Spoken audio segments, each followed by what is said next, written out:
Happy African History Month. Today is February 26, 2018's episode, uh, and our topic is Sojourner Truth. Um, that wasn't actually her original name. Sojourner Truth was a name she gave herself, which is something I find really interesting, because she gave herself that name to indicate what she felt her purpose was, her goal in life. She felt she was on a mission from God. Um, she was actually born in 1797 and gave herself that name in 1843. So 46 years old, she actually reinvented herself. Um, she was an abolitionist and a women's rights activist, um, who did an incredible amount of speaking to the issues of abolition of slavery, speaking to the issues of women's rights and women's suffrage, um, and the need for both. She was born into slavery in New York. She was able to. She was supposed to. She was promised her freedom by her slave owner, who reneged on the deal and said, "Oh well, I didn't like the quality of your work, so I'm not going to give you your freedom." Um, at that point, she eventually wound up escaping with her infant daughter. And there's actually a quote she said about it. She didn't run. She said she walked. And her quote is, "I did not run off, for I thought that wicked, but I walked off, believing that to be all right." Um, she had other kids that she had left behind, and one of them, her son, had been sold to another someplace in the South where he was being horribly mistreated. So she was able to go to court, and she went to court for his to sue for his freedom, and she actually was able to win, which was like just mind-boggling for the time, for her to go to court against a white man and win, and secure her son's freedom. Um, in fact, yeah, she was the first, one of the first black women to ever to do that and be able to win the case. Um,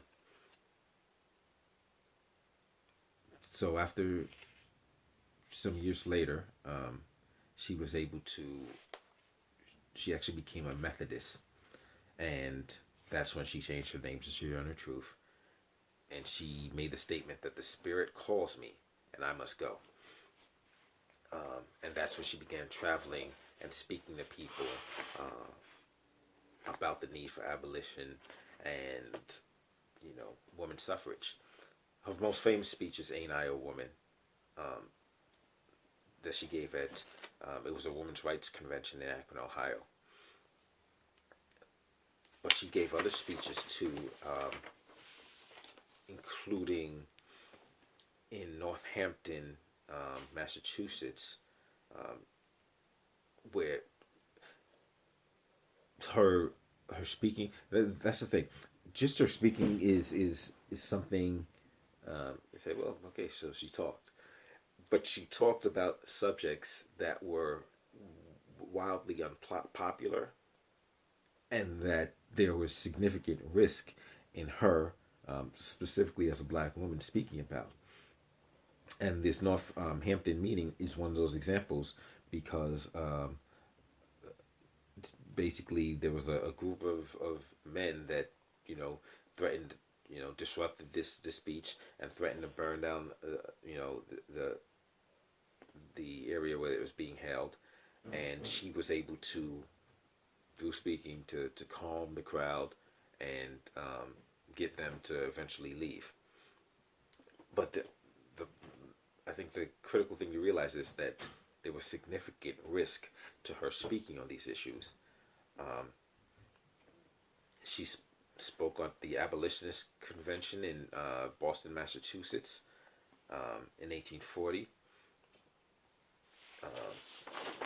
And then there was she spoke at the American Equal Rights Association, where I think she did something interesting, where she spoke about the need for black women to get their rights, because unfortunately you had some the fight for abolition of slavery was okay. So let black men get their rights. That was the idea. Let black men. And then you had the women's suffrage movement, which was about white women getting their rights. And so she's like, oh, hey, wait, black women also need their rights. And so I think that's one of the things that makes her a critical figure. And why, because even now, we can see that there will be those that focus on, the issues and the problems facing black men.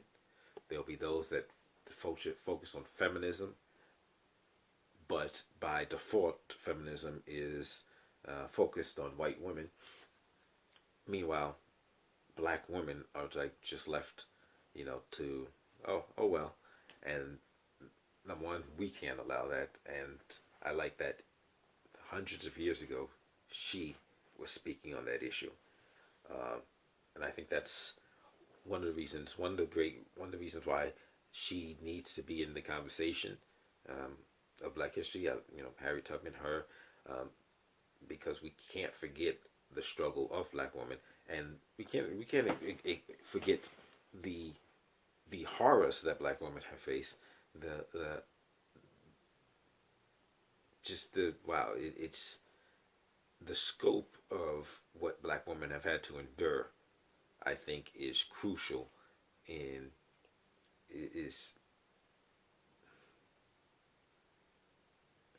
the scope of what black women have had to endure is the reason why we can't ever take for granted. We can't ever take black women for granted, and we can't ever leave them out of the conversation, whether it be about black history or moving forward.